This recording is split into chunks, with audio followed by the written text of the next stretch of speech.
యేసు ప్రభు వారు కూడా చెప్పారు, నా తండ్రి ఇల్లు అని అన్నాడు.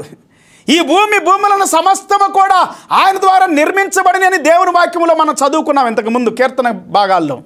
అయితే యోహాను సువార్త కూడా ఒకటో వచ్చి చెబుతూ ఉంది, ఆదియందు వాక్యం ఉండేను, వాక్యం దేవుని యొద్ద ఉండెను, ఆ వాక్యమే దేవుడైన, సమస్తమును ఆయన మూలముగా కలిగినదేది ఆయన లేకుండా కలగలేదు, సమస్తం ఆయన మూలముగా కలిగింది. కొలసి పత్రిక 1:15 వచ్చిన దగ్గర నుండి కూడా సమస్తమును ఆయన మూలముగా కలిగిందని చెబుతా ఉంది పిల్లారా. అన్నీ కూడా బైబిల్ గ్రంథం సెలవిస్తూ ఉంది యేసు క్రీస్తు ద్వారా నిర్మించాడు. ఇవన్నీ కూడా పిల్లారా ఒక దినం వస్తుంది మనం విడిచిపెట్టి వెళ్ళే దినము. కానీ ఇది అశాశ్వతమైంది, కానీ శాశ్వతమైనటువంటి ఒక ఇల్లు మనకుంది, అదే దేవుని ఇల్లు. దేవుని ఇంటి కొరకు సిద్ధపడుతున్నావా? దేవుని నివాసం కొరకు సిద్ధపడుతున్నావా?